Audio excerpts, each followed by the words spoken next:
everybody, it's Mrs. Carrasco at the BMAT Library. I'm going to read you guys today this really great book that I've just been dying to read you guys for a couple of years, just never had the time, and it's called Be the Change. This is a book written by Arun Gandhi. So Arun Gandhi is Gandhi, if you guys know who that is, his grandson. He's written a couple of picture books about his grandfather and the time he spent with his grandfather. And through the teachings of what Gandhi was trying to teach, he's starting to give that to us for our generation. Gandhi was born in the late 1800s. I think he passed away in 1948, so it's been a while since he's been around, but he was a very unique, passive person that wanted to see social change in a very peaceful way. Very similar, in fact, Martin Luther King's one of his admirers, he admired Gandhi a lot. So again, just like Martin Luther King wanted to have social change, but through peacefulness, not rioting, not wars, not physical violence, and so that's kind of who Gandhi was. So this is written, though, by his grandson, and it kind of shares when Arun would spend time with his grandfather, and so he's now sharing us these stories. And it's just really, really interesting, and I just love the picture book, and I'm just so happy that I get a chance to read it to you today. Hope you guys enjoy. All right, here we go. Be the Change. It's a grandfather Gandhi story, and there you can see the beautiful end pages. The book is beautifully illustrated, and it's illustrated by Evan Turk.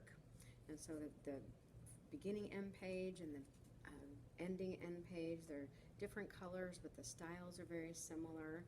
And then even right before the title page, you have the Be the Change with the flowers. It's very colorful. I really, really enjoy it.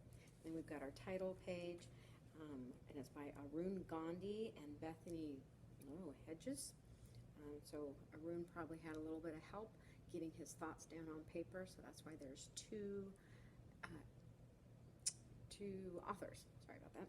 All right. So the world knows him as Mahatma, great soul. To me, he's grandfather.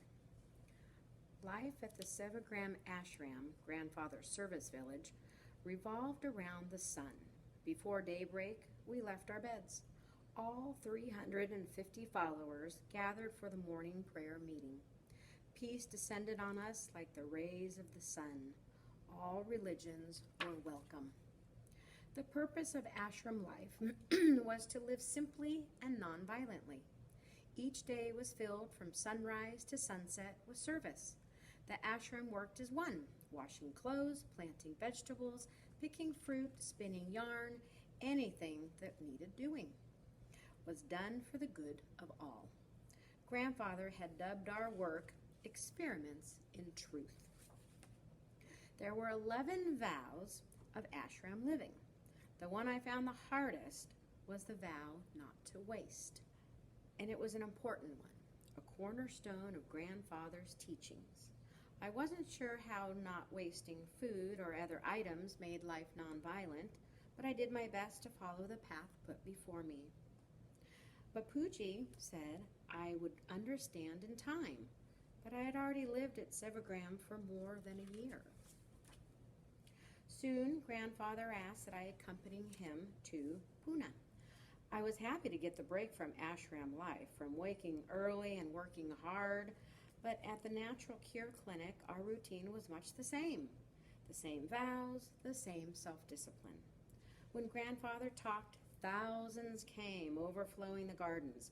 People young and old spilled into the streets. I stood with them and listened as he spoke about passive nonviolence. When nonviolence is accepted as the law of life, it must pervade the whole being and not be applied to isolated acts, Gandhi said. How was I supposed to understand that? It hurt my head even thinking about it. Yet when grandfather spoke, something in me stilled, even if afterwards my thoughts grew cloudy. One afternoon on my way home from lessons, I'd had enough. As I walked, I tossed my nubby pencil in the air, tired of my vow not to waste, tired of not understanding. It bounded into the grass, and I left it there on purpose. That evening, I asked Grandpa for a new pencil. This morning you had what appeared to be a perfectly good pencil, Grandfather said. It was too small. I threw it away, I argued. I didn't share what I was really thinking. I was the Gandhi. Didn't I deserve a new pencil? It was not too small this morning, Grandfather smiled, his toothless grin. And what of your vow? The one not to waste? I stared at my sandaled feet. A vow is a promise to yourself before it is one to others. Why is a nubby pencil so important? I asked.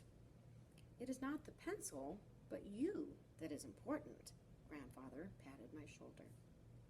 He was talking in riddles. Why wasn't there a simple explanation? He walked me to the door. You will have to go and look for it. Would I really have to search for a nub of a pencil? But it's after dusk. Good thinking, Arun. You will need a torch. He handed me a flashlight and pointed me toward the night. I set off into the dark. My face burned with shame. Grandfather had already taught me so much, and here I had more to learn. I was a disappointment to him, to myself.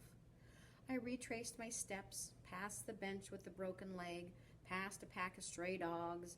I stopped when I came to the scrubby grass that I'd cut just hours earlier. Kneeling, I ran my fingers through the coarse stalks. Nothing. Above, the stars seemed to mock me. Find it, they twinkled tauntingly. Finally, after hours of searching, I found it. I stuffed the pencil in my pocket and trudged back to Grandfather's cottage. Did you recover the pencil? He asked when I returned. I had, but I still hadn't discovered what waste and nonviolence had to do with each other or what it had to do with me. That night, I wrestled with my thoughts. How could throwing away a pencil hurt anyone? It made no sense. Why couldn't I understand? We returned to the ashram, where Grandfather set out to teach me the deeper meaning of the rule not to waste, just as monsoon season had come. The skies erupted, and for days on end, rain beat the dry, cracked ground. The earth became messy and muddy as I struggled with how waste and violence were connected. Grandfather sat with me for an hour a day, as busy as he was. Waste is a violent action. When resources are low, people hoard. Those who are forced to do without may eventually strike out. Fighting occurs, he said. Did you want any of that when you threw away the pencil? I didn't. Is this why we spun? Why we made our own clothes? Grandfather suggested I make a tree of violence, with violence as the trunk, and physical violence and passive violence, the kind that looks like it hurts no one, as the branches. Before you act, think how it would affect others, he said. Who would it hurt? You? Someone else? The earth? Does hurting the earth hurt us? Together we created a tree and pasted it on the wall.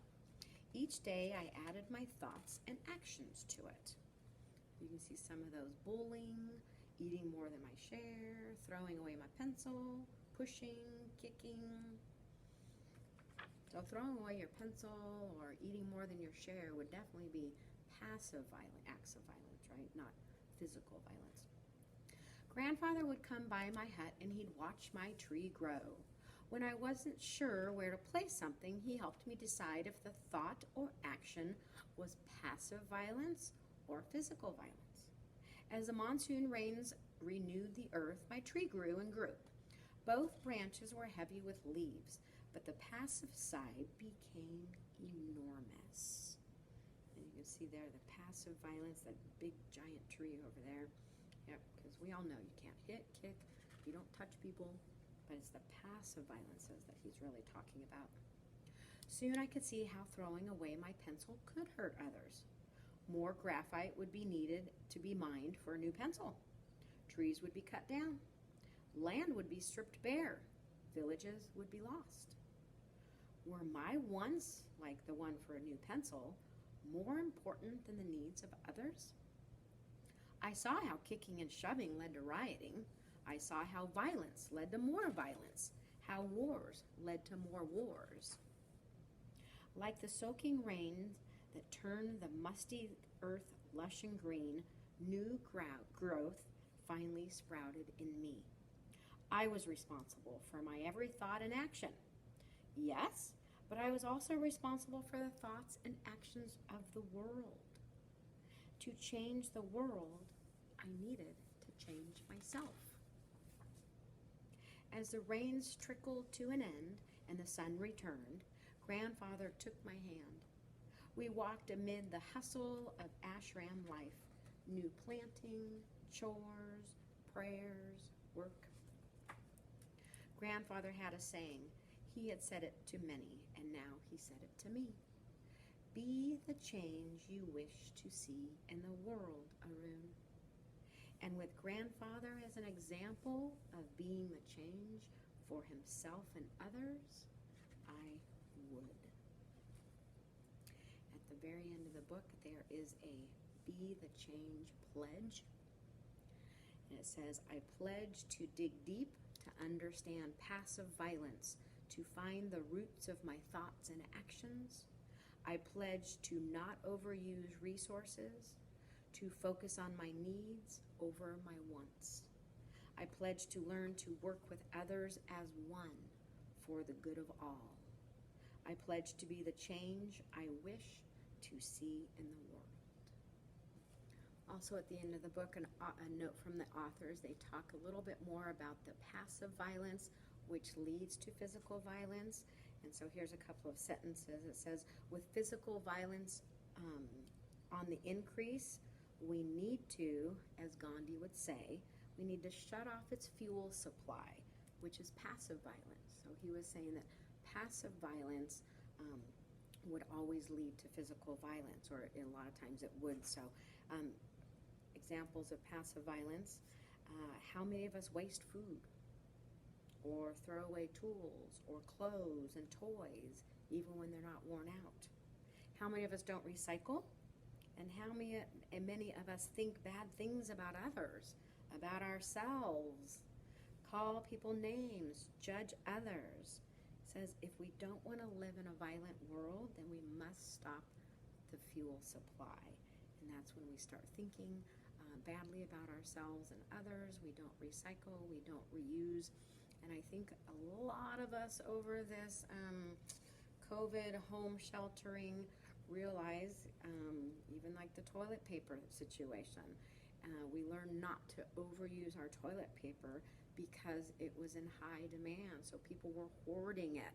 So if you were one of those households that was having a hard time finding toilet paper and you were getting angry about it, that's because other people were wasting it and hoarding it.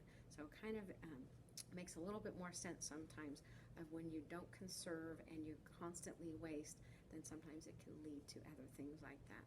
And recycling and reusing and things when we've been home, this whole sheltering thing, I think we've all gotten actually a lot more aware of how much we need versus how much we want.